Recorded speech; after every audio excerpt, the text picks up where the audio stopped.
हम डिस्कस कर रहे हैं इन्वेस्टमेंट मॉडल।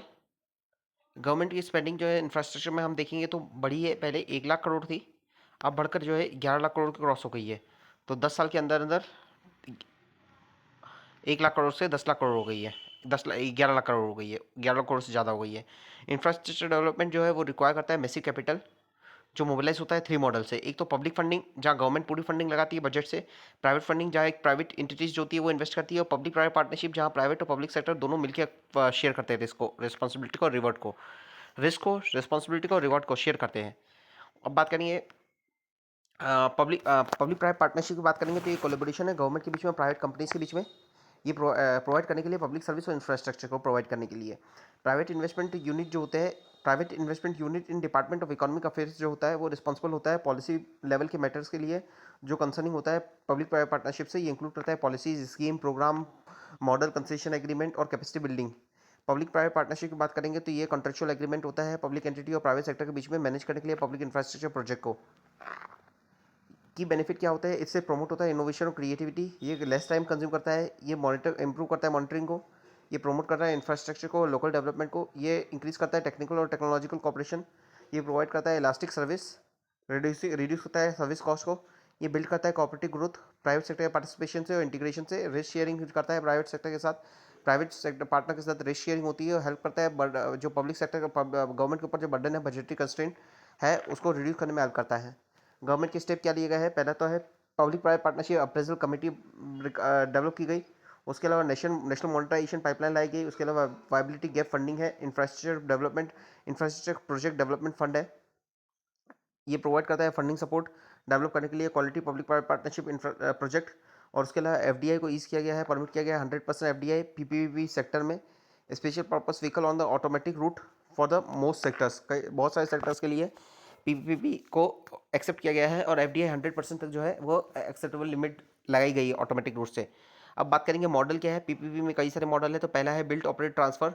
यहाँ में प्राइवेट पार्टनर जो है वो डिज़ाइन करता है, बिल्ड करता है, ऑपरेट करता है और फिर ट्रांसफर कर देता है कोई भी चीज़ जो उसने डेवलप किया है पब्लिक सेक्टर को, फिर ट्रांसफर कर देता है। यहाँ प्राइवेट पार्टनर जो है वो फाइनेंस करता है प्रोजेक्ट को, कलेक्ट करता है रेवेन्यू। इसमें एग्जांपल है national highway authority of India का हाईवे प्रोजेक्ट जो है, उसमें ये ऐसा होता है कि प्राइवेट पार्टनर जो है वो उसे बिल्ड करता है, डेवलप करता है, ऑपरेट करता है और कुछ टाइम के बाद जब वो उसे उसके उसका रेवेन्यू जनरेट हो जाता है तो वो उसे वापस गवर्नमेंट को सौंप देता है। यहाँ है बिल्ड, ओन और ऑपरेट दूसरा मॉडल। यहाँ प्राइवेट पार्टी जो होती है बिल्ड करती है, ओन करती है, ऑपरेट करती है फैसिलिटी को परमानेंटली। यहाँ पब्लिक सेक्टर जो एग्री करता है परचेस करने के लिए गुड्स और सर्विस जो प्रोड्यूस किए जा रहे हैं प्रोजेक्ट के द्वारा और म्यूचुअली एग्रीड टर्म्स। फिर है बिल्ड, ओन, ऑपरेट, ट्रांसफर। ये वेरिएंट है बिल्ड ऑपरेट ट्रांसफर का वेरिएंट है, जहां प्राइवेट पार्टनर जो है वो बिल्ड करता है, ओन करता है, ऑपरेट करता है फैसिलिटी को स्पेसिफिक पीरियड के लिए, जिसके बाद ऑनरशिप जो है वो ट्रांसफर कर दी जाती है गवर्नमेंट को। ये हाईवे में होता है और पोर्ट में ये जनरली ऑब्जर्व किया जाता है। फिर है build, own, lease, transfer. Private entity जो बिल्ड करती है, ओन करती है फैसिलिटी को, फिर वो लीज करती है इसको पब्लिक सेक्टर को। At the end lease period का जब एंड हो जाता है तो ऑनरशिप जो है वो ट्रांसफर हो जाती है पब्लिक गवर्नमेंट को। फिर है design, build, finance, operate. Private sector जो है यहाँ रिस्पॉन्सिबिलिटी लेता है डिज़ाइन की, कंस्ट्रक्शन की, फाइनेंस की और ऑपरेशन की प्रोजेक्ट के for the full concession period. और यहाँ है लीज, डेवलप, ऑपरेट। गवर्नमेंट जो है वो रिटेन करती है ऑनरशिप फैसिलिटी की, प्राइवेट प्रोमोटर जो है वो लीज करता है प्रॉपर्टी को, लीज कर लेता है, लीज में लेता है, वहाँ डेवलप करता है, ऑपरेट करता है, ठीक है, पेमेंट देता है लीज एग्रीमेंट के हिसाब से, वो पेमेंट देता है और यूज़ करता है उस फैसिलिटी को, तब तक यूज़ करता है जब तक वो लीज की पेमेंट दे रहा है कॉन्ट्रैक्ट एग्रीमेंट के हिसाब से। एग्जाम्पल की बात करेंगे, पीपीपी के टाइप के एग्जाम्पल की बात करेंगे तो एक होता है design build contract for the new road. कहाँ एक्सटेंट प्राइवेट सेक्टर का पार्टिसिपेशन कम से सबसे कम यहाँ होता है और सबसे ज़्यादा जहाँ कहाँ होता है, तो सबसे कम यहाँ होता है जब जहाँ प्राइवेट सेक्टर है वो सिर्फ डिज़ाइन कर रहा है, बिल्ड कर रहा है कॉन्ट्रैक्ट बेस पे। दूसरा होता है management contract for power plant. फिर उसके बाद है अफर्मेज फॉर वाटर यूटिलिटी। उसके बाद है design build finance maintain contract for new hospital. यहाँ फिर होता है independent power producer, design build finance operate maintain for the new wind plant. फिर है airport concession, design expand finance operate maintain. मतलब जनरली ये याद करना है कि यहाँ जो है प्राइवेट सेक्टर का पार्टिसिपेशन जो है बढ़ता है। ये फिर है licensed regulated energy distribution companies.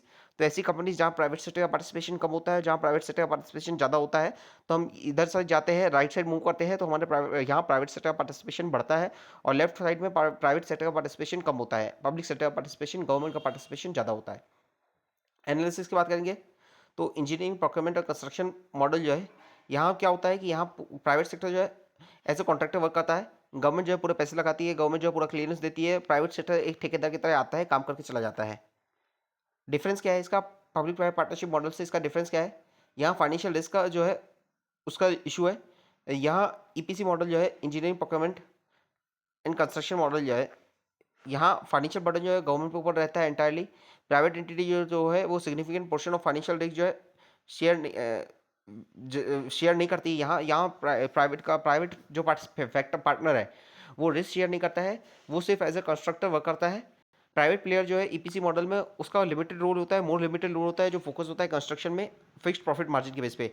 इसका एडवांटेज ये रिड्यूस करता है रिस्क प्राइवेट सेक्टर के लिए, प्राइवेट प्लेयर के लिए, फास्टर करता है प्रोजेक्ट एजुकेशन को, क्लियर अकाउंटेबिलिटी होती है इसमें। चैलेंज ये है कि फाइनेंशियल बढ़ा जाता है, गवर्नमेंट के ऊपर इंसेंटिव नहीं रहते कॉस्ट रिडक्शन के लिए प्राइवेट प्लेयर के पास। उसके अलावा लिमिटेड प्राइवेट सेक्टर का इनोवेशन रहता है ऑपरेशन में, पोटेंशियल है डिले का गवर्नमेंट क्लियरेंस में, और अनसस्टेनेबल है लॉन्ग टर्म में। हाइब्रिड एन्युटी मॉडल क्या होता है? ये बैलेंस होता है, यहाँ रिस्क और लेवरेज को बैलेंस किया जाता है, ये स्ट्रेंथन करता है पीपीपी और ईपीसी मॉडल का स्ट्रेंथन करता है, दोनों का ब्लेंड होता है। गवर्नमेंट जो है इसने इंट्रोड्यूस किया है hybrid annuity model. Hybrid annuity model जो है मिक्स है EPC engineering procurement and construction और बिल्ड ऑपरेट ट्रांसफर मॉडल का। गवर्नमेंट जो है कमिट करता है 40% फंड देती है गवर्नमेंट, और प्राइवेट सेक्टर जो है वो 60% देता है। डेवलपर इन्वेस्टमेंट जो होता है डेवलपर्स का इन्वेस्टमेंट जो होता है वो रिकवर किया जाता है फिक्स एन्युटी फॉर्म में। गवर्नमेंट जो है over the concession period, government है ना कंसेशन पीरियड के लिए फिक्स एन्युटी देती है प्राइवेट प्लेयर को, जिसमें प्राइवेट प्लेयर का जो इन्वेस्टमेंट है वो रिकवर होता है। हाउ कैसे ये डिफर है पीपीपी मॉडल से? अनलाइक द प्योर बीओटीयू मॉडल, जहां डेवलपर जो है वो बियर करता है एंटायर फाइनेंशियल और ट्रैफिक बर्डन और रिस्क, हाइब्रिड एन्युटी मॉडल में गवर्नमेंट जो है प्रोवाइड करती है सिग्निफिकेंट फाइनेंशियल सपोर्ट अपफ्रंट में, और एज्यूम करती है रिवेन्यू कलेक्शन की रिस्पॉन्सिबिलिटी, और इंसुलेट करती है जो डेवलपर है उसको इंसुलेट करती है, ट्रैफिक की रिस्क जो है उसे इंसुलेट करती है, और एन्युटी प्रोवाइड करती है। इसका एडवांटेज ये है कि ये बैलेंस करता है रिस्क शेयरिंग को, ये अश्योर करता है रिटर्न हो डेवलपर के लिए अश्योर्ड रिटर्न होता है, और गवर्नमेंट जो है एज्यूम करती है रिवेन्यू का रिस्क। चैलेंजेस क्या है इसमें? स्क्यूड बिडिंग होती है, ठीक है ये। इसके अलावा डिले होता है फाइनेंशियल क्लोजर में, लैंड एक्विजिशन में डिले होता है, गवर्नमेंट की एन्युटी पेमेंट जो होती है उसका गवर्नमेंट के ऊपर ऑब्लिगेशन आता है एन्युटी पेमेंट का, फाइनेंशियल लायबिलिटी आ जाती है गवर्नमेंट के लिए। फिर स्विस चैलेंज मॉडल है, ये मॉडल जो है प्रोक्योरमेंट प्रोसेस का है, जहाँ पब्लिक अथॉरिटी जो है वो रिसीव करती है अनसॉलिसिटेड बिड, जहाँ उन्होंने है ना लोगों से बिड मंगाई नहीं है, पर भी है ना कोई भी इंडिविजुअल अपने से जाके, प्राइवेट प्लेयर अपने से जाके बोल सकता है गवर्नमेंट को कि ये रोड में मैं ये रोड बनाना चाहता हूँ, मैं ये रोड इस रेट में बनाऊंगा, तो फिर गवर्नमेंट क्या करेगी, उसके लिए अलग बिडिंग दोबारा बिडिंग निकालेगी, और दूसरे जो है बिडर है उनको इन्वाइट करेगी कि आप हमें ये बिड आई है, आप उससे कम बिड दे सकते हैं क्या? दूसरी कोई बिड आई है वो उससे अच्छी है, तो फिर वो जिसने फर्स्ट बिड दी थी उसको बोलेगी कि हमें इससे अच्छी बिड आई है, तो अगर आप काउंटर बिड दे सकते हैं तो ठीक है, वरना फिर गवर्नमेंट को जो बेस्ट लगेगा ऑप्शन उसको गवर्नमेंट प्रेफर करती है। रेलिवेंस क्या है इसका? ये प्रमोट करता है इनोवेशन और कंपटीशन को, ये ट्रांसपेरेंसी को प्रमोट करता है, ये फास्टर करता है प्रोजेक्ट इनिशिएशन को, ठीक है। फिर वायबिलिटी गैप फंडिंग क्या होती है? ये स्पेशलाइज फाइनेंशियल इंस्ट्रूमेंट होता है, इस पे गवर्नमेंट जो होता है एक ऐसे गवर्नमेंट जो है प्रमोट करती है इन्वेस्टमेंट ऐसे रीजन में जहाँ प्रॉफिट की पॉसिबिलिटी रिलेटिवली लो है, ठीक है, और जहाँ प्राइवेट सेक्टर जो है आना नहीं चाहती है, पर गवर्नमेंट जो है ना यहाँ प्राइवेट सेक्टर को प्राइवेट प्लेयर को इंसेंटिवाइज करती है, और गवर्नमेंट कहती है कि हम आपको इतना फंड देंगे कि अगर आपको लॉस होता है तो इतना लिमिट में फंड देंगे जिससे है ना आपका लॉस ना हो, और आप है ना स्टेबलाइज कर सके अपने आप को।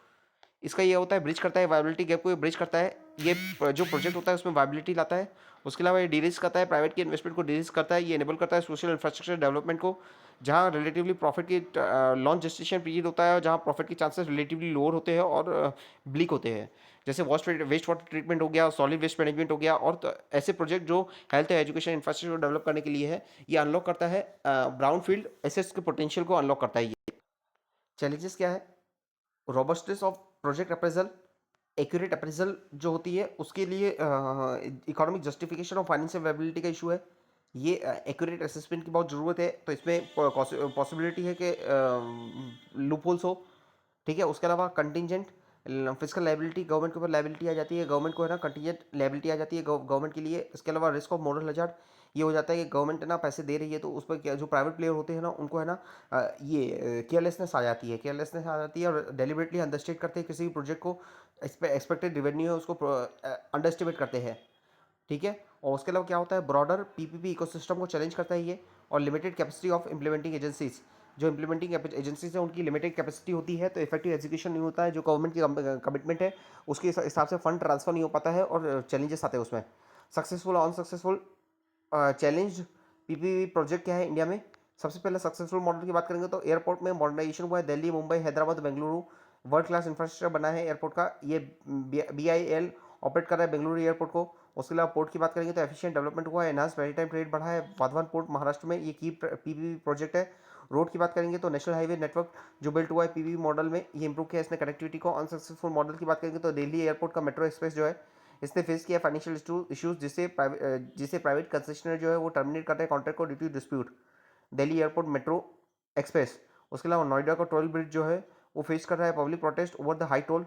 इसे टोल जो है स्क्रैप हुआ है, टोल स्क्रैप कर दिया गया है कोर्ट के द्वारा। Stalled road project, numerous built operate transfer जो रोड प्रोजेक्ट है वो स्टॉल्ड हुए क्योंकि लैंड एक्विजिशन में लो ट्रैफिक है। लैंड एक्विजिशन का इशू है, लो ट्रैफिक और फाइनेंशियल इशूज है। इंटरनेशनल कंपैरिजन की बात करेंगे तो यूएसए में मोर मैच्योर और लीगली रोबस्ट फ्रेमवर्क है पीपीपी के लिए, पब्लिक प्राइवेट पार्टनरशिप के लिए। यूएस मार्केट जो है वो मोर डिसेंट्रलाइज्ड है, मोर डिसेंट्रलाइज्ड। इंडिविजुअल स्टेट जो है उनके पास अपने ओन पीपीपी लेजिस्लेशन है और प्रोग्राम्स है। चाइना विटनेस कर रहा है, मैसिव रोल आउट हो रहा है, इंफ्रास्ट्रक्चर प्रोजेक्ट का यूज़ कर रहा है पीपीपी मॉडल को। ये इन्वॉल्व करता है स्टेट लिंक जो एंटरप्राइज है as a private player. Chinese model जो वो सेंटर कैरेक्टर्स है, स्ट्रॉन्ग स्टेट का डायरेक्शन और सपोर्ट है, जिससे रैपिड प्रोजेक्ट का एग्जीक्यूशन हो रहा है। चैलेंजेस जो फेस किए जा रहे हैं पब्लिक प्राइवेट पार्टनरशिप में, तो एक तो रेगुलेटरी डिले है, कॉन्ट्रैक्ट का लॉन्ग टर्म कॉन्ट्रैक्ट नहीं होते, ऑब्सोल्यूशन लॉन्ग टर्म कॉन्ट्रैक्ट होते हैं तो इस पर क्या होता है लॉन्ग टर्म में जो कॉन्ट्रैक्ट के टर्म्स है उसमें ऑब्सोल्यूशंस आ जाते हैं, बहुत आउटडेटेड हो जाते हैं। उसके अलावा स्टेट ओन्ड एंटिटीज़ जो है इन्वॉल्वमेंट वो ऑफन देखी जाती है एज ए गवर्नमेंट ट्रेंड। वो ये डिस्करेज करती है पार्टिसिपेशन और स्लो करती है प्राइवेट सेक्टर के इन्वॉल्वमेंट को, क्योंकि गवर्नमेंट का पार्टिसिपेशन होता है तो ये डिस्करेज करती है प्राइवेट सेक्टर के पार्टिसिपेशन को। उसके अलावा फ्रीक्वेंट रीनेगोशिएशन होता है, फ्रीक्वेंट रीनेगोशिएशन फॉर्म साइड करती है लोअर रेवेन्यू और राइजिंग कॉस्ट, जिससे कॉन्स्टेंट रीनेगोशिएशन होता है जो ड्रेन करता है पब्लिक रिसोर्स को। उसके अलावा फाइनेंस कंस्ट्रेन है, डिस्प्यूट रिजोल्यूशन मैकेनिज्म जो होता है इनफेक्टिव होता है। क्रोनिक कैपिटलिज्म, गवर्नमेंट जो है ना उनके साथ जो साठगांठ लेके चलता है उसको गवर्नमेंट जो है ज़्यादा प्रेफर करती है। उसके अलावा रेगुलेटरी ओवरसाइट जो है वो पुअर है। रिकमेंडेशन, केलकर कमेटी जो है उन्होंने वो सेटअप की गई थी रिव्यू करने के लिए, रिवाइटलाइज करने के लिए पब्लिक प्राइवेट पार्टनरशिप मॉडल को इंडिया में। इनकी रिकमेंडेशन की बात करें तो इनका सर्विस डिलीवरी को प्रायोरिटाइज करना चाहिए, एंड यूजर का सेटिस्फेक्शन इंश्योर करना चाहिए, सर्विस क्वालिटी को इंप्रूव करना चाहिए, प्रूडेंट वायबिलिटी गेट फंडिंग का यूज़ होना चाहिए, प्रूडेंट यूज़ होना चाहिए, स्क्रैप एंड रिबिड होना चाहिए, अंडर परफॉर्मिंग जो प्रोजेक्ट है उसको स्क्रैप करना चाहिए और रिबिड करना चाहिए, इश्यूज़ को इफेक्टिवली रिजॉल्व करना चाहिए, फिजिकल रिपोर्टिंग होनी चाहिए, प्रोजेक्ट असेसमेंट होना चाहिए, ओवरसाइटिंग मॉनिटरिंग होनी चाहिए, रिस्क का लोकेशन होना चाहिए, क्लियर आइडेंटिफिकेशन और रिस्क का लोकेशन होना चाहिए, डिस्प्यूट रेजोल्यूशन मैकेनिज्म होना चाहिए। इसके लिए infrastructure, public private partnership education tribunal होनी चाहिए, एफिशिएंसी को प्रमोट करने के लिए अनसोलिसिटेड बिड जो होती है अवॉइड करना चाहिए, स्विच चैलेंज को प्रपोजल को प्रिवेंट करना चाहिए, इन्फॉर्मेशन असिमेट्री को और इंश्योर करना चाहिए ट्रांसपेरेंसी को, सेक्टर फ्रेमवर्क होना चाहिए, क्रिएट करना चाहिए tailor institution framework different sector के लिए, एड्रेस करना चाहिए यूनिक चैलेंजेस को। पब्लिक प्राइवेट पार्टनरशिप जो है वो इमर्ज हुई है, क्रिटिकल मैकेनिज्म है ये इंफ्रास्ट्रक्चर डेवलपमेंट के लिए इंडिया में लेवरेज करना है प्राइवेट सेक्टर की एफिशिएंसी को, रिसोर्स को मीट करने के लिए, कंट्री की जो ग्रोइंग डिमांड है इंफ्रास्ट्रक्चर उसको मीट करने के लिए जो प्राइवेट सेक्टर का जो पोटेंशियल है उसको इफेक्टिवली यूटिलाइज करना चाहिए। जर्नी जो है पीपीपी की वो सिग्निफिकेंट है बाय सक्सेस और फॉर्मिडेबल चैलेंजेस भी है, जिससे हमें इफेक्टिवली इंप्लीमेंटेशन मॉडल को है ना जो मॉडल्स है उसका इफेक्टिवली इंप्लीमेंटेशन में वर्क करना चाहिए। इंक्लूसिव ग्रोथ की बात करेंगे तो इंडिया ने सेलिब्रेट किया है स्टेटस वर्ल्ड का फोर्थ लार्जेस्ट इकोनॉमी बना है, 3.9 ट्रिलियन जीडीपी 2025 में। ये हार्श रियलिटी है कि हमारे यहाँ एक्सट्रीम इक्वालिटी भी है और वाइड स्प्रेड डेप्रिवेशन भी है, और हम among the top 5 largest economy भी कैलकुलेट होते हैं, काउंटेड होते हैं। 1% जो हमारा टॉप 1% है उनके पास 40% नेशनल वेल्थ है। ठीक है, इंडिया जो है रैंक करता है ह्यूमन डेवलपमेंट इंडेक्स में डिस्मली लो है, एबिसमली लो है, 134th रैंक हुई हमारी, और ग्लोबल हंगर इंडेक्स में भी 111 रैंक हुई हमारी। तो हमारी ये जीडीपी जो नंबर है, जीडीपी का नंबर जो है वो जनरली ट्रांसलेट नहीं करता है ऑर्डिनरी सिटीजन की प्रॉस्पेरिटी को में जनरली ट्रांसलेट नहीं करता है।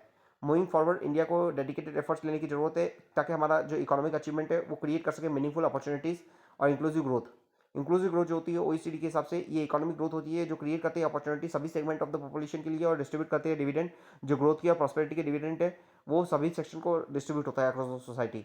ये एम्फेसाइज करता है rapid broad based economic advancement हो, ये जीडीपी के बियॉन्ड जाता है, ये फोकस करता है पैटर्न और डिस्ट्रीब्यूशन ऑफ द ग्रोथ पे। इंक्लूसिव ग्रोथ जो होती है वो इंपॉर्टी करती है प्रिंसिपल जहाँ वेल्थ क्रिएशन जो होते हैं, principal that wealth creation economic freedom और इक्वल अपॉर्चुनिटी जो होती है वो कोएग्जिस्ट करती है, जहाँ लोगों के पास वेल्थ का क्रिएशन हो, इकोनॉमिक फ्रीडम हो, इक्वल अपॉर्चुनिटी हो, और ये प्रमोट करता है लॉन्ग टर्म इकोनॉमिक ग्रोथ और वेलबिंग, सभी का वेलबिंग प्रमोट करता है। की कंपोनेंट की बात करेंगे तो ये मल्टीफेसेटेड ऑब्जेक्टिव है। इंक्लूसिव ग्रोथ जो है मल्टीफेसेटेड ऑब्जेक्टिव है, ये कंप्राइज करता है सेवरल इंटरकनेक्टेड कंपोनेंट जो कलेक्टिवली कंट्रीब्यूट करते हैं ब्रॉड बेस्ड सोसाइटल एडवांसमेंट में।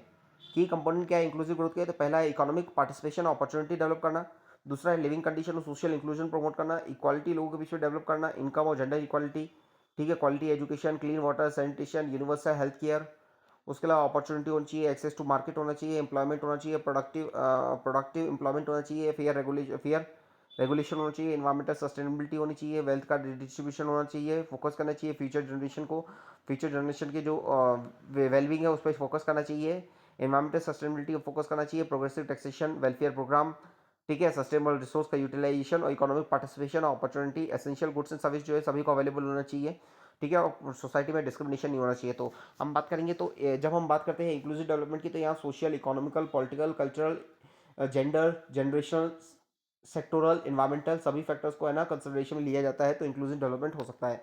इंक्लूसिव ग्रोथ और मार्केट इकोनॉमी में बात करेंगे तो इंक्लूसिव ग्रोथ जो है वाइटल है सस्टेनेबल फंक्शनिंग के लिए मार्केट इकोनॉमी के। यह नेसेसिटेट करता है कि केवल साउंड इकोनॉमिक पॉलिसी जरूरी नहीं है बट रोबस्ट गवर्नेंस और स्ट्रॉन्ग इम्पार्शियल इंस्टीट्यूशन जो है वो भी जरूरी है।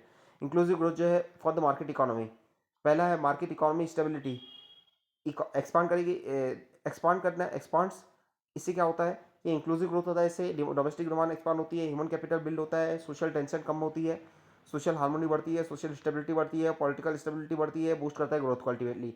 ये प्रिवेंट करता है ड्यूअल इकोनॉमिक सिंड्रोम को, ठीक है, मतलब यहाँ फॉर्मलाइजेशन ऑफ इकोनॉमी होता है, लोगों के सोशल क्लीवेज कम होते हैं, पोटेंशियल जो है इकोनॉमिक प्रोडक्टिविटी जो है बढ़ती है, पॉलिसी अनसर्टेनिटी कम होती है और जो इंक्लूसिविटी सोशल इंक्लूसिविटी बढ़ती है और सोशल हार्मोनी बढ़ती है। ऑटोमेटिक स्टेबलाइजर भी यही है जो इससे क्या होता है अगर इंडिया में अगर इकोनॉमी में है ना इंक्लूसिवनेस आ जाए तो उससे क्या होता है रेजिलियंस बढ़ती है, ब्रॉड बेस्ड डिमांड ये हमारी इकोनॉमी के अंदर है ना बफर डेवलप करता है जो हम शॉक जिससे हम है ना हमारी इकोनॉमी शॉक को एब्जॉर्व कर सके और प्रोडक्टिविटी बढ़ती है, एथिकल फाउंडेशन कैपिटलिज्म का एथिकल फाउंडेशन डेवलप होता है हमारी कंट्री में अगर हमारे यहाँ इंक्लूसिव ग्रोथ को प्रमोट किया जाता है। तो क्या मार्केट इकोनॉमी जो है इनहेरेंटली अचीव करती है इंक्लूसिव ग्रोथ? मार्केट इकोनॉमी जो है जनरली रिकॉग्नाइज की जाती है अपनी कैपेसिटी के लिए कि ये जनरेट कर सकती है इंक्लूसिव इकोनॉमिक ग्रोथ को। At the same time substantial evidence exist करते हैं जो सजेस्ट करते हैं कि मार्केट अपने आप में फेल हो जाती है इंश्योर करने के लिए इंक्लूसिव ग्रोथ। पॉलिसी इंटरवेंशन की जरूरत होती है, कम्युनिटी का पार्टिसिपेशन, पॉलिसी इंटरवेंशन और सस्टेनेबल स्ट्रेटेजिक इंप्लीमेंटेशन होना चाहिए पॉलिसीज का।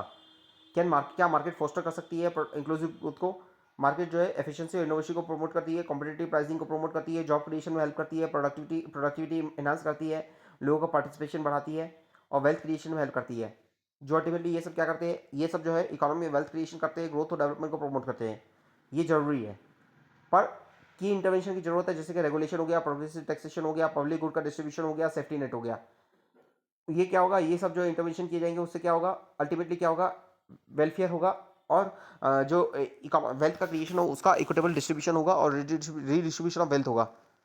क्यों मार्केट जो है वो डिलीवर नहीं कर पाती है अपने आप अकेले ही, अपने आप अकेले मार्केट अगर गवर्नमेंट का कोई इंटरवेंशन ना हो तो मार्केट अकेले है ना ये जो इंक्लूसिव डेवलपमेंट का गोल है उसको अचीव नहीं कर पाती है क्योंकि मार्केट फेलियर हो जाती है क्योंकि नेगेटिव एक्सटर्नलिटीज दैट है जैसे कि पॉल्यूशन हो गया, इन्वायरमेंटल डिग्रेडेशन हो गया, ठीक है, और उसके अलावा मार्केट जो होती है अपने आप में ना अलोन वो इंटेंड नहीं करती है कि हम पब्लिक गुड्स को ऐसे गुड्स को वो करें, इन्वेस्ट ऐसे गुड्स में इन्वेस्ट करें, ऐसे इंफ्रास्ट्रक्चर में इन्वेस्ट करें जहाँ से हमें रिटर्न जो है लॉन्ग पीरियड में मिलेगा या फिर हमें रिटर्न जो है नहीं मिलेगा। तो गवर्नमेंट वहाँ वायबिलिटी गैप फंडिंग का इनिशिएटिव लाती है। उसके अलावा इन्फॉर्मेशन असिमेट्री है मार्केट में, कंसंट्रेशन ऑफ वेल्थ होता है, मोनोपोलिस बनती है जो अल्टीमेटली जो है ना कंसंट्रेशन ऑफ वेल्थ को प्रमोट करता है, इनइक्विटेबल डिस्ट्रीब्यूशन ऑफ वेल्थ को प्रमोट करता है और इफिशिएंसी इक्विटी का ट्रेड ऑफ आता है। अगर हम इक्विटी को प्रमोट करते हैं तो एफिशिएंसी कंप्रोमाइज होती है, अगर हम इक्विटी को प्रमोट करते हैं तो एफिशिएंसी कंप्रोमाइज होती है और एफिशिएंसी को अगर हम प्रमोट कर रहे हैं तो पॉसिबिलिटी है कि इक्विटी को हम कंप्रोमाइज कर रहे हैं, तो दोनों के बीच में ट्रेड ऑफ होता है। तो यहाँ गवर्नमेंट का इंटरवेंशन जरूरी होता है। इंक्लूसिव ग्रोथ जो है वो पॉसिबल है मार्केट इकोनॉमी में पर ये ऑटोमेटिक नहीं होता है, ये इनहेरेंट आउटकम नहीं है। इंक्लूसिव ग्रोथ को अचीव करने के लिए प्रोएक्टिव और वेल डिजाइन रोल होता है गवर्नमेंट का, well design well intended role होता है। ये इन्वॉल्व करता है एड्रेस करना है मार्केट के फेलियर को, अप्रोप्रिएट रेगुलेशन होना चाहिए, जेन्युइन इक्वालिटी होनी चाहिए अपॉर्चुनिटी की, इन्वेस्ट करने के लिए ह्यूमन कैपिटल में जैसे कि एजुकेशन, हेल्थ, स्किल प्रोवाइड करना चाहिए, robust social safety net promote करना है, फेयर कंपटीशन को। क्यों इंक्लूसिव ग्रोथ जो है वो इंपॉर्टेंट है इंडिया के लिए? क्योंकि इससे इंट्रा जनरेशनल इनिक्विटी को कम करने में हेल्प करती है, इनकम में, वेल्थ में, एजुकेशन में, हेल्थ केयर में जेंडर डिस्पैरिटी है उसको कम करने में हेल्प करती है। ये बिल्ड करती है ह्यूमन कैपिटल को, इकोनॉमिक मोबिलिटी को प्रमोट करती है और रिड्यूस करती है, सोशल अनरेस्ट को रिड्यूस करने में हेल्प करती है। इंपॉर्टेंट ये इसलिए है क्योंकि इससे सस्टेनेबल डोमेस्टिक डिमांड जनरेट होती है, एमएसएमई का इंपावरमेंट होता है, इकोनॉमिक फॉर्मलाइजेशन होता है, रिड्यूस करता है इनइक्वालिटी को, सोशल स्टेबिलिटी बनती है, प्रिवेंट करता है अनरेस्ट को, जेंडर इक्विटी प्रमोट होती है।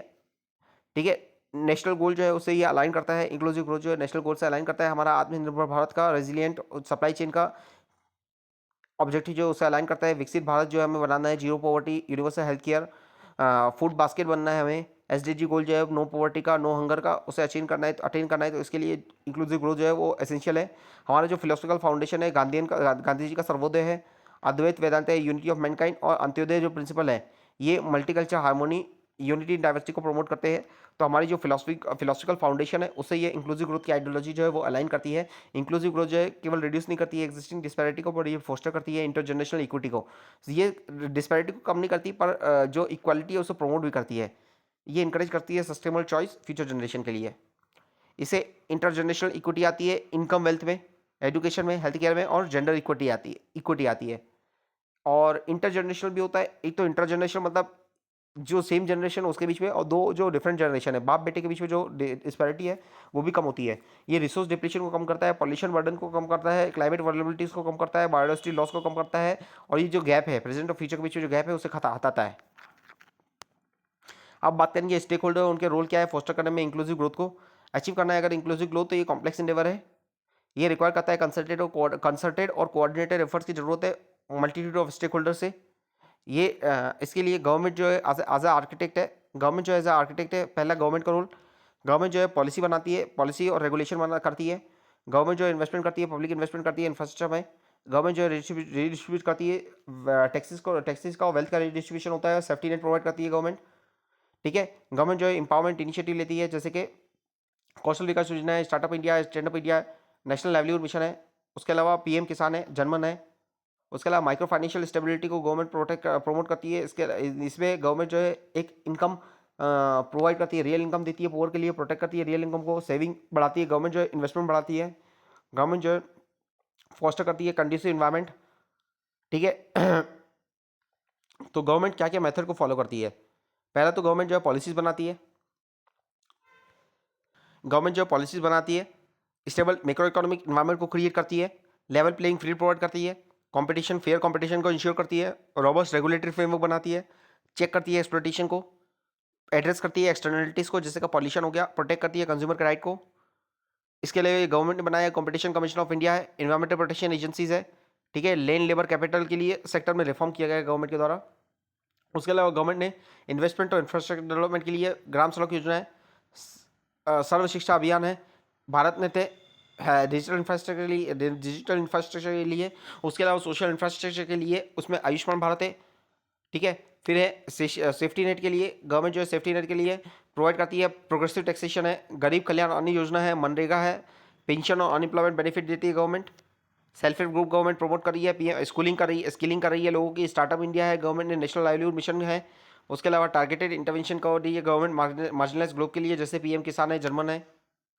उसके अलावा गवर्नमेंट जो है इन्फ्लेशन को कंट्रोल करने में हेल्प करती है, मैक्रो इकोनॉमिक स्टेबिलिटी को प्रमोट करती है और शॉक ऑब्जर्वर की तरह वर्क करती है। आरबीआई इन्फ्लेशन टारगेटिंग करता है, कॉम्पिटिटिव फेडरलिज्म स्टेट के बीच में प्रमोट किया जा रहा है, और फिस्कल प्रूडेंस गवर्नमेंट जो है अपने जो एक्सपेंडिचर है उसको है ना गोल्डन रूल को अप्लाई करते हुए जो कैपिटल एक्सपेंडिचर है उसको गवर्नमेंट प्रायोरिटाइज कर रही है, और रेवेन्यू एक्सपेंडिचर जो रेवेन्यू एक्सपेंडिचर है उसको जो है कंट्रोल करने की कोशिश कर रही है।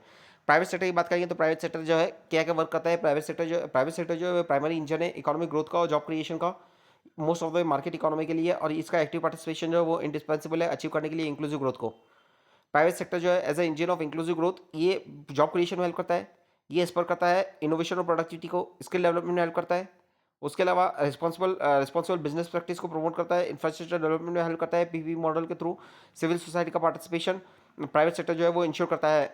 ठीक है, और ये कम्युनिटी बेस्ड जो सर्विस है, केयर है, grass root level service delivery है उसको प्रमोट करता है, और मार्केट फेलियर को मिटिगेट करता है। ये मार्केट फेलियर के जो नेगेटिव मार्केट फेलियर को मिटिगेट करता है। अब civil society civil society organisation की बात करेंगे तो ये नॉन गवर्नमेंट ऑर्गेनाइजेशन है, ये कम्युनिटी बेस्ड ऑर्गेनाइजेशन होते हैं, ये एडवोकेसी ग्रुप होते हैं और थिंक टैंक होते हैं जो प्ले करते हैं क्रिटिकल रोल प्रमोट करने में इंक्लूसिव ग्रोथ। रोल क्या होता है सिविल सोसाइटी का? इनका तो पहला रोल होता है एडवोकेसी और पॉलिसी इन्फ्लुएंस होता है। ये रिसर्च में, डॉक्यूमेंटेशन में, एडवोकेसी में हेल्प करते हैं, मार्जिनलाइज सेक्शन के वेलफेयर के लिए, बेटरमेंट के लिए, एम्पावरमेंट के लिए, उनके राइट की प्रोटेक्शन के लिए। उसके अलावा ये ग्रास रूट इंप्लीमेंटेशन में हेल्प करते हैं, ये मोबिलाइज करते हैं सेल्फ हेल्प ग्रुप को, जैसे कुदुम्बश्री केरला में डिलीवर करते हैं ये लास्ट माइल सर्विस को, ठीक है, जैसे प्रथम एजुकेशन प्रोग्राम। उसके अलावा ब्रिज करते हैं ये फॉर्मल इनफॉर्मल का जो गैप है उसे ब्रिज करते हैं। और उसके अलावा ये सोशल अकाउंटेबिलिटी प्रमोट करते हैं, सोशल ऑडिटिंग के हेल्प करते हैं, मजदूर किसान शक्ति संगठन के राजस्थान में। उसके अलावा मॉनिटर करते हैं गवर्नमेंट की स्कीम को, जैसे पीडीएस को ट्रैक किया जाता है। उसके अलावा ये नीड ये है ना सिविक स्पेस को प्रोटेक्ट करते हैं, सिविक स्पेस को प्रोटेक्ट करते हैं। सिटीजन का रोल की बात करेंगे, चौथा है रोल ऑफ सिटीजन। सिटीजन जो है सिविक पार्टिसिपेशन में, वोट की रिस्पॉन्सिबिलिटी में, ट्रैक करते हैं इलेक्टेड रिप्रेजेंटेटिव की परफॉर्मेंस में हेल्प करते हैं, इससे इंक्लूसिव ग्रोथ आता है। रिस्पॉन्सिबल सिटीजन जो होते हैं वो डिमांड करते हैं इंटरटेनमेंट को, वेलफेयर की, अपने राइट्स को अपने स्कीम को, गवर्नमेंट जो है जो फंडिंग हो रही है, गवर्नमेंट के बजट में फंडिंग हो रही है उसको इफेक्टिवली ओवरसाइट करने में हेल्प करते हैं।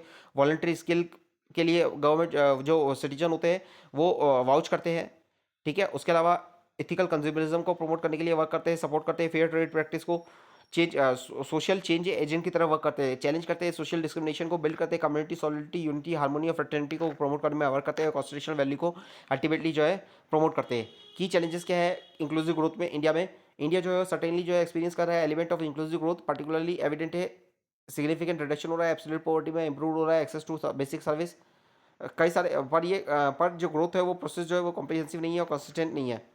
परसिस्टेंट पॉवर्टी है, डेप्रीवेशन है, पॉवर्टी है, डेप्रीवेशन है, malnutrition है, हेल्थ के इश्यूज है, इंटरजेनरेशनल पॉवर्टी साइकिल है, क्राइमेट की वर्निबिलिटीज है। दूसरा ह्यूमन कैपिटल एम्प्लॉयमेंट बात करेंगे तो स्किल लो है, एम्प्लॉयबिलिटी लो है, इनफॉर्मल सेक्टर का पार्टिसिपेशन ज़्यादा है, फीमेल लेबर फोर्स पार्टिसिपेशन लो है, जॉबलेस ग्रोथ हो रही है। तीसरा सोशल एक्सक्लूजन हो रहा है, social exclusion caste based, gender based और कम्युनल डिसहार्मनी देखी जा रही है, जोग्राफिकल आइसोलेशन होता है पीवीटीजी ग्रुप का, हिली रीजन का, एस्पिरेशनल डिस्ट्रिक्ट का। चौथा है एक्सेस बैरियर है, फाइनेंशियल एक्सक्लूजन होता है, मार्केट में एक्सेस में लिमिटेशन है, वेलफेयर स्कीम में लीकेज हो रहा है, एक्सक्लूजन एरर है, पॉलिटिकल एजेंसी जो है वो वीक है, ठीक है, इफेक्टिव आर्टिकुलेशन नहीं हो रहा है, जो डिमांड है उनका इफेक्टिव रियलाइजेशन नहीं हो रहा है, कॉन्स्टिट्यूशनल वैल्यूज का इफेक्टिवली एग्जीक्यूशन नहीं हो रहा है, इन्फोर्समेंट नहीं हो रहा है। उसके बाद बात करेंगे पांचवा है रीजनल डिस्पैरिटी है, स्टेट लेवल पे है, अर्बन रूरल डिवाइड है, ठीक है, अनइवन पॉवर्टी का रिडक्शन हो रहा है। फिर लैंड इश्यूज की बात करेंगे तो फेल्ड लैंड डिस्ट्रीब्यूशन रीडिस्ट्रीब्यूशन हो रहा है, फ्रेगमेंटेड होल्डिंग है, लैंड होल्डिंग फ्रेगमेंटेड है, हाई इंडस्ट्रियल लैंड कॉस्ट है, रेस्ट्रिक्टिव लैंड सेलिंग है, फ्रेगमेंटेड पीस डिमांडिंग नेगोशिएशन जो है मल्टीपल होल्डर के बीच में वो प्रिवेंट करता है, प्रिवेंट लैंड इंटेंसिव इंडस्ट्रीज। तो लैंड का इश्यूज है, इंफ्रास्ट्रक्चर डेवलपमेंट के लिए लैंड की रिक्वायरमेंट है तो लैंड एक्विजिशन में इश्यूज हो रहा है, और लैंड एक्विजिशन होता है तो प्रॉपर रिसेटलमेंट और रिहेबिलिटेशन नहीं होता है, ट्राइबल कम्युनिटीज़ का उनका डिस्प्लेसमेंट हो रहा है जिससे एलियनेशन और डिसअफेक्शन हो रहा है, ठीक है। उसके बाद constraint fiscal space, modest government का सोशल एक्सपेंडिचर में जो बजटरी एलोकेशन है वो बढ़कर 8% हो गया है, पर यह अभी भी मॉडेस्ट है। इंटरनेशनल कंपैरिजन की बात करेंगे तो इंटरनेशनल कंपैरिजन की बात करेंगे तो जीडीपी का 31%, फिनलैंड ने किया है सोशल एक्सपेंडिचर, जर्मनी जो 29% किया है, हमारी कंट्री में 8% ही है, नियरली 8% है। अब बात करेंगे गवर्नमेंट के इनिशिएटिव क्या है प्रमोट करने के लिए इंक्लूसिव ग्रोथ को। सिग्निफिकेंट पोर्शन जो है गवर्नमेंट प्रोग्राम का वो डायरेक्ट किया जाता है प्रमोट करने के लिए इंक्लूसिव ग्रोथ को। पर्टिकुलरली कई सारी स्कीम है गवर्नमेंट की, पहला तो है डिजिटल और फाइनेंशियल इंक्लूजन के लिए आधार ट्रिनिटी है, यूपीआई है, पीएम स्वनिधि है, मुद्रा है, ई नाम है और पीएम किसान है।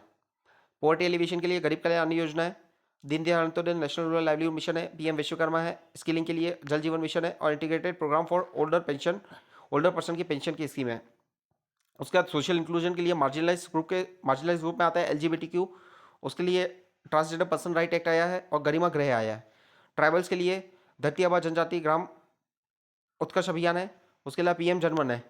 बेगर्स के लिए स्माइल है, ठीक है, और बेगी मुक्त भारत सब स्कीम।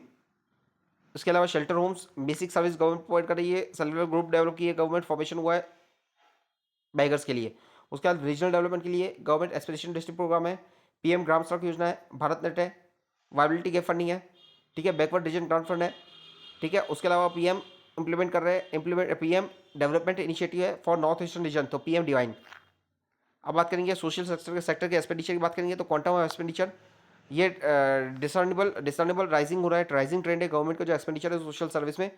शेयर जो है इंक्रीज हुआ है 23% से 26% हो गया है। इकोनॉमिक सर्वे बताता है कि कंबाइंड सोशल सर्विस का एक्सपेंडिचर सेंटर और स्टेट का जो है वो 15% CAGR से ग्रो कर रहा है CAGR से ग्रो कर रहा है। सेंट्रल और स्टेट का एक्सपेंडिचर अल्टीमेटली कंबाइनली हम बात करेंगे तो 15% जो है CAGR देखा जा रहा है एनुअली, जो है 15% से जो सोशल एक्सपेंडिचर है वो ग्रो कर रहा है। Direct benefit transfer government focus कर रही है और टारगेटेड स्पेसिफिक स्कीम जो टारगेट कर रही है स्पेसिफिक डेप्रिवेशन को, जैसे फूड सिक्योरिटी को, उसके लिए गवर्नमेंट जो स्पेसिफिक स्कीम स्पेसिफिक डेप्रिवेशन के लिए लाई है। जैसे फूड डेप्रिवेशन है, न्यूट्रिशनल डेप्रिवेशन है, उसके लिए प्रधानमंत्री गरीब कल्याण अन्न योजना है। कंसर्न क्या है, चैलेंजेस जो है परसिस्ट करते हैं overall regarding the overall adequacy of this spending. Quality ensure करना है, क्वालिटी ऑफ आउटकम इंप्रूव करना है, एफिशिएंसी स्पेंडिंग में एड्रेस करना है इंटरस्टेट डिस्पैरिटी को। ये चैलेंज है, गवर्नमेंट जो है उसका फोकस होना चाहिए सबका साथ, सबका विकास, सबका विश्वास और सबका प्रयास। इंटरनेशनल एफर्ट्स क्या है इंक्लूसिव ग्रोथ के लिए, और लेसन क्या लर्न कर सकता है इंडिया इससे। सेवरल नेशन जो है वो सक्सेसफुली उन्होंने इंटीग्रेट किया है मार्जिनलाइज कम्युनिटी को अपनी इकोनॉमिक ग्रोथ स्टोरी में। एग्जामिन करना है ग्लोबल बेस्ट प्रैक्टिस को, जैसे कि legislative framework, specific empowerment initiative जो इंडिया अडॉप्ट कर सकता है। कई सारे एविडेंस बेस्ड स्ट्रेटजीज है जो स्ट्रेंथन कर सकते हैं हमारी जो डेवलपमेंट बेस्ड इंटरवेंशन है उसको अटेन करने में, इंक्लूसिव डेवलपमेंट का जो टारगेट है उसे अटेन करने में हेल्प कर सकते हैं। ग्लोबल पर्सपेक्टिव की बात करेंगे, इंक्लूसिव ग्रोथ और लेसन इंडिया क्या सीख सकता है। पहला है नॉर्डिक मॉडल। यहाँ की स्ट्रेटेजी क्या है, यूनिवर्सल वेलफेयर स्कीम है, टैक्सेशन हाई है, क्वालिटी पब्लिक सर्विस है, लेबर के लिए एक्टिव पॉलिसीज है, एफिशिएंट पब्लिक एम्प्लॉयमेंट सर्विस है। गवर्नमेंट जो एम्प्लॉयमेंट प्रोवाइड करती है, स्किलिंग होती है, स्किल का अपग्रेडेशन होता है, जेंडर इक्वालिटी को फोकस किया जाता है। आउटकम क्या हो रहा है इससे, ह्यूमन डेवलपमेंट इंडेक्स हाई है, इनइक्वालिटी लो है, और वर्ल्ड इकोनॉमिक फोरम में इंक्लूसिव डेवलपमेंट में इनकी रैंकिंग अच्छी है। लेसन क्या इंडेक्स सकता है, वैल्यू करना चाहिए हमें यूनिवर्सल बेसिक सर्विस को, स्ट्रॉन्ग सोशल सेफ्टी नेट होना चाहिए, फॉस्टर करना चाहिए गवर्नेंस को, गुड गवर्नेंस को, लोअर करना चाहिए पब्लिक का करप्शन, इनहेंस करना चाहिए सोशल ट्रस्ट, पब्लिक इंस्टीट्यूशन में सोशल ट्रस्ट, सोशल हार्मोनी और फ्रेटर्निटी को प्रमोट करना चाहिए। नॉर्डिक कंट्रीज हो गया। दूसरा है चाइना का एक्सपीरियंस। चाइना की स्ट्रेटेजी है स्ट्रेट लेड इंफ्रास्ट्रक्चर डेवलप कर रहा है, एसईजेड ड्रिवन एक्सपोर्ट को प्रमोट कर रहा है, और चाइना जो है कंट्रोल मार्केट रिफॉर्म कर रहा है। आउटकम क्या हुआ इससे, 500 बिलियन जो उन्होंने उसको पॉवर्टी से निकाला चाइना ने। राइजिंग इनइक्वालिटी, चाइना में इनइक्वालिटी राइज कर रही है और इन्वायरमेंटल कॉस्ट भी आ रहा है। लेसन इंडिया के लिए इकोनॉमिक ग्रोथ जो है वो ऑटोमेटिक इंक्लूजन नहीं होता है। इकोनॉमिक ग्रोथ जो हो रहा है उसे ऑटोमेटिक इंक्लूजन नहीं होता है। प्रोग्रेसिव टैक्सेशन की जरूरत होती है, बैलेंस्ड ग्रोथ इंपरेटिव है with environmental concern. Balance growth होना चाहिए, साथ में इन्वायरमेंटल साइड जो है, इन्वायरमेंटल जो डिग्रेडेशन है उसको भी ध्यान में रखना चाहिए। तो इन्वायरमेंट और इकोनॉमिक ग्रोथ दोनों के बीच में अलाइनमेंट होना चाहिए। उसके बाद बात करेंगे वियतनाम को मॉडल। स्ट्रेटेजी इसने क्या किया, एक्सपोर्ट को प्रमोट करने में हेल्प किया है, एफडीआई को बढ़ाया है, एमएसएमई को सपोर्ट किया है, वो हाईटेक ट्रांजिशन में फोकस किया है। आउटकम क्या हुआ है, जीडीपी 7% से ग्रो की है, ग्लोबल वैल्यू चेन में इसका इंटीग्रेशन हुआ है, स्किलिंग चैलेंजेस। लेसन क्या है, adaptive industrial policy industry policy अच्छी होनी चाहिए, एडेप्टिव होनी चाहिए। ठीक है, इंस्टीट्यूशन को स्ट्रेंथन करना है, इंफ्रास्ट्रक्चर को फोकस करना है, ह्यूमन कैपिटल को डेवलप करना है। की इश्यूज क्या और डिबेट क्या है regarding the inclusive growth India में। पहला तो सिग्निफिकेंस ऑफ फाइनेंशियल इंक्लूजन होना चाहिए। फाइनेंशियल इंक्लूजन होता है ये प्रोसेस होती है जहाँ इंश्योर करते हैं हम एक्सेस लोगों के पास अप्रोप्रिएट, अफोर्डेबल और टाइमली फाइनेंशियल प्रोडक्ट की और सर्विस की सभी सेक्शन ऑफ द पॉपुलेशन के लिए। रोल क्या है फाइनेंशियल इंक्लूजन का इंक्लूसिव ग्रोथ में, ये एम्पावर करता है मार्जिनलाइज और पुअर ग्रुप को, ये मोबिलाइज करता है उनकी सेविंग को, ये इन्हें अफोर्डेबल क्रेडिट प्रोवाइड करता है, रिस्क को मिटिगेट करता है। इसका बेनिफिट ये मार्जिनलाइज सेक्शन के लिए क्या हुआ ये हमने पढ़ लिया, उसके बाद पढ़ेंगे। ये बूस्ट करता है इकोनॉमिक एक्टिविटी को, एंटरप्रेन्योरशिप को, एमएसएमई की ग्रोथ में हेल्प करता है, डिजिटल पेमेंट की एफिशिएंसी बढ़ाता है। फिर ये इफेक्टिव गवर्नमेंट वेलफेयर स्कीम का इफेक्टिवनेस बढ़ाता है, डायरेक्ट बेनिफिट ट्रांसफर से फैसिलिटेट होता है। उसके अलावा ये कंट्रीब्यूट करता है ओवरऑल इकोनॉमिक ग्रोथ में, ये इकोनॉमी का फॉर्मलाइजेशन करता है, डोमेस्टिक सेविंग जो है उसे उसका पूल बनाता है। ठीक है, वर्किंग कैपिटल। उसके अलावा उसके बाद बात करेंगे, ये इनेबलर की तरह भी वर्क करता है, ये एग्रीगेट डिमांड को बूस्ट करता है, ये हमारी जो डिमांड है उसे बूस्ट करता है, मनी का मल्टीप्लायर इफेक्ट को बढ़ाता है। ठीक है, फाइनेंशियल इंक्लूजन के लिए एफर्ट्स जो है फोकस करनी चाहिए फाइनेंशियल एजुकेशन पे और डेवलपमेंट होना चाहिए अप्रोप्रिएट और एक्सेसिबल फाइनेंशियल प्रोडक्ट का हमारा फोकस होना चाहिए। कई फाइनेंशियल प्रोडक्ट जो है वेरियस सेगमेंट के लिए ऑफ द पॉपुलेशन इंश्योर हो, अवेलेबिलिटी को इंश्योर करना है। उसके अलावा universal basic income for inclusive growth, universal basic income जो ये पीरियडिक कैश पेमेंट होती है, जो अनकंडीशनल डिलीवरी होती है इरिस्पेक्टिव ऑफ द कंट्रीब्यूशन। एक पर्सन उसका क्या कंट्रीब्यूशन है हम ये नहीं देखते, पीरियडिक होता है, ये कैश पेमेंट होती है और ये इंडिविजुअल को दिया जाता है, किसी हाउस होल्ड को नहीं, इंडिविजुअल को दिया जा रहा है। ये यूनिवर्सल होता है और ये अनकंडीशनल होता है। तो इसे हम यूनिवर्सल बेसिक इनकम कहते हैं। इसका फेवर में क्या क्या पॉइंट है, ये पॉवर्टी को कम करता है, वल्नरेबिलिटी को कम करता है, ये हमारे लिए चॉइस बढ़ाता है, ये टारगेट कर सकता है, पॉवर्टी को टारगेट करने में हेल्प कर सकता है, ये इंश्योरेंस देता है, शॉक एब्जॉर्बर की तरह हेल्प करता है, इंप्रूव करता है फाइनेंशियल इंक्लूजन को, इसका साइकोलॉजिकल बेनिफिट होता है, ये गारंटी इनकम देता है, रिड्यूस करता है लोगों के अंदर जो साइकोलॉजिकल प्रेशर है उसे रिड्यूस करता है, ये एडमिनिस्ट्रेटिव एफिशिएंसी की बात करेंगे तो यूनिवर्सल बेसिक इनकम जो है वो इसका place a plethora of separate government scheme को, कई सारी जो गवर्नमेंट स्कीम है जो मल्टीप्लिसिटी ऑफ स्कीम है उसको खत्म करेगा और एक सिंगल स्कीम को यूनिवर्सल बेसिक इनकम फॉर्म में लाएगा। इसके अगेंस्ट में क्या है, इससे कॉन्स्पिक्यूअस स्पेंडिंग होगी, गवर्नमेंट के ऊपर बर्डन बढ़ जाएगा, मोरल हजार्ड होगा, लेबर सप्लाई कम हो जाएगी, लोगों को ऐसे ही पैसा मिल जाएगा तो लोग वर्क नहीं करेंगे, लोगों की प्रोडक्टिविटी कम होगी, जेंडर डिस्पैरिटी रिड्यूस करेगी, induced by cash, gender disparity बढ़ेगी, इम्प्लीमेंटेशन में चैलेंज है, फिजिकल कॉस्ट बढ़ेगा, ये पॉपुलिस्ट मेजर है जो हमारी जो कंट्री की इकोनॉमिक एफिशिएंसी है उसे कम करेगा, एंडेजर करेगा, जो वर्कफोर्स है डेमोग्राफिक डिविडेंड है उसको डेमोग्राफिक हैजार्ड में कन्वर्ट करेगा, पॉलिटिकल इकोनॉमी जो है political economy of universality idea for self exclusion, ये क्या है, ये यूनिवर्सल है तो यहाँ सभी का ये फंड का इफेक्टिव यूटिलाइजेशन नहीं होगा, exposure to market risk, unlike food subsidy जो सब्जेक्ट नहीं होते, not that are not subject to fluctuating market price, cash transfer जो है वो डिपेंड करेगा, परचेसिंग पावर जो है वो सीवियरली कटेज हो सकती है, अगर मार्केट में फ्लक्चुएशन होता है तो इससे परचेसिंग पावर लोगों की इफेक्ट होगी अल्टीमेटली। ठीक है, फॉर एग्जांपल मान लो हमने सबको, गवर्नमेंट ने सबको पैसे दे दिया तो इससे क्या होगा, मार्केट में मनी सप्लाई बढ़ी तो डिमांड बढ़ेगी तो प्राइस बढ़ेगी, प्राइस का फ्लक्चुएशन होगा, लोगों के पास पैसे तो सेम है पर गुड की प्राइस बढ़ गई तो अल्टीमेटली जो है लोगों की परचेसिंग पावर जो है वो कम हो जाएगी। तो ये उतना इफेक्टिवली गवर्नमेंट की जो इंटेंशन है और टारगेटेड मेजर्स है उसको इफेक्टिवली सर्व नहीं करेगा। Universal basic income versus targeted transfer scheme evidence है इंडोनेशिया और पेरू में इन्होंने शो किया कि टारगेटेड स्कीम जो होती है वो डिलीवर करती है मोर सब्सटेंशियल वेलफेयर इंप्रूवमेंट होता है then the universal programme. Targeted scheme जो होती है, ये स्कीम जो होती है ट्रांसफर करती है मोर रिसोर्स पुअर को और सफर ये but suffer from exclusion error, ये एक्सक्लूड करती है पुअरेस्ट हाउस होल्ड को, excluding some of the poorest household improvement then the universal programme. बात करेंगे ये इम्प्रूविंग टारगेटिंग मेथड। पहला क्या होता है, टारगेटेड इंटरवेंशन जो होता है, टारगेटेड स्कीम जो होती है इसमें गवर्नमेंट जो है ना स्पेसिफिक ग्रुप को टारगेट करती है, जो पुअर होते हैं उससे टारगेट करती है, पर यहाँ एक्सक्लूजन एरर हो जाते हैं। यूनिवर्सल बेसिक इनकम में यहाँ क्या होगा, यहाँ एक्सक्लूजन एरर नहीं होगा, यहाँ जितने भी लोग हैं 100 लोग हैं तो 100 को मिलेगा। और टारगेटेड स्कीम में क्या होता है, 100 है, 100 में से 20 गरीब है तो 20 को देना है, 20 में से क्या होता है, कभी हमने गवर्नमेंट ने 20 को दिया लेकिन 20 में से कोई ऐसे लोग छूट गए जो हकीकत में गरीब थे और जो हकीकत में गरीब नहीं थे उन्हें ये जो स्कीम का बेनिफिट मिल गया, तो गोस्ट बेनिफिशियरीज आ जाते हैं और एक्सक्लूजन एरर हो जाता है। इसके लिए क्या करना चाहिए, कम्युनिटी बेस्ड टारगेटिंग होनी चाहिए, यूज़ करना चाहिए टेक्नोलॉजी का जैसे जेम ट्रिनिटी। उसका बाद तीसरा है इंश्योरेंस बेस्ड वेलफेयर मॉडल है इंक्लूसिव ग्रोथ के लिए। ये डेवलपिंग कंट्रीज जहाँ रिस्क जो डिस्प्रोपोर्शनली अफेक्ट करता है पुअर और वल्नरेबल को, वहाँ इंश्योरेंस स्कीम गवर्नमेंट जो प्रोवाइड करती है फाइनेंशियल स्टेबिलिटी के लिए, हेल्थ केयर के लिए, फूड सिक्योरिटी के लिए, जैसे आयुष्मान भारत हो गया, प्रधानमंत्री गरीब कल्याण अन्न योजना हो गया। इंश्योरेंस कैसे जो है फोस्टर कर सकता है इंक्लूसिव ग्रोथ को, ये मिटिगेट करेगा अनइंश्योर्ड रिस्क को, जैसे ड्रॉट हो गया, फ्लड हो गया, ये प्रिवेंट करेगा एसेट्स के इरोजन को। ठीक है, जैसे केन्या में 43% फ्यूअर हाउसहोल्ड जो है डिप्ट हुए इनटू एसेट्स पोस्ट ड्रॉट। क्या होता है कि नेचुरल हजार्ड्स आते हैं उससे लोग जो है पोवर्टी के ट्रैप में फंस जाते हैं, तो उससे ये इंश्योरेंस जो है बचाता है। ये इंकरेज करता है प्रोडक्टिव रिस्क को, जैसे इथोपिया में poverty reduced by 1/3 with insured stocks. तो इथोपिया में हमने देखा कि पॉवर्टी कम हुई, तो अफ्रीकन कंट्रीज में इसने वर्क किया है। फिर डेवलपमेंट पाथ, ये प्रमोट करता है डेवलपमेंट को, ये प्रोमोटिंग पाथ है, ये प्रमोट करता है प्रोटेक्ट करता है लोगों को। फिर सेक्टर स्पेसिफिक इंपैक्ट होता है इसका, एग्रीकल्चर को इंपैक्ट किया है, पॉजिटिवली इफेक्ट करता है small and medium enterprise, health care और फाइनेंस। सब में इंश्योरेंस जो होता है ये पॉजिटिवली इफेक्ट करता है, ये बफर की तरह वर्क करता है, ये बफर और शॉक एब्जॉर्बर की तरह वर्क करता है, जो अनसर्टेनिटीज आने वाली होती है और एक्जिजेंसीज होते हैं, एक्जिजेंसी ये नेट प्रोवाइड करता है, सेफ्टी नेट प्रोवाइड करता है।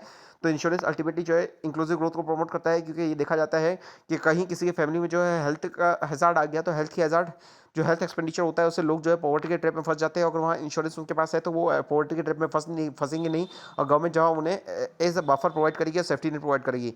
ये सोशल प्रोटेक्शन की तरफ वर्क करता है। ठीक है, और लोगों की जो अंदर लोगों के पास जो रिस्क है उसे कम करता है, रिस्क शेयरिंग में हेल्प करता है, ये इंप्रूव करता है गवर्नेंस, वेलफेयर स्कीम के गवर्नेंस में हेल्प करता है। ट्रांसजेंडर एंड इंक्लूसिव ग्रोथ की बात करेंगे। अब कुछ सजेशन और इश्यूज। 2001 के सेंसस के हिसाब से नियरली 5 लाख इंडिविजुअल है ट्रांसजेंडर है। चैलेंजेस क्या है, पहले तो लीगल और पॉलिसी चैलेंज है, सर्जरी रिक्वायरमेंट होती है for gender change. Unlike UK self identification model, India में जो है सर्जरी रिक्वायरमेंट होती है। एक्सक्लूड करता है नॉन बाइनरी इंडिविजुअल को। हेल्थ केयर में बैरियर है, ये लैक करते हैं। हमारे यहाँ लैक ऑफ ट्रेंड स्टाफ है गवर्नमेंट हॉस्पिटल में। एक्सपेंसिव प्राइवेट केयर है, एक्सपेंसिव है। सोशल स्टिग्मा है। भनवारी देवी का केस है, कास्ट जेंडर वायलेंस हो रहा है। सांता खुराई केस, मणिपुर के कॉन्फ्लिक्ट का सांता खुराई केस, तो हेल्थ बैरियर है ट्रांसजेंडर के लिए। उसके अलावा इकोनॉमिक मार्जिनलाइजेशन होता है।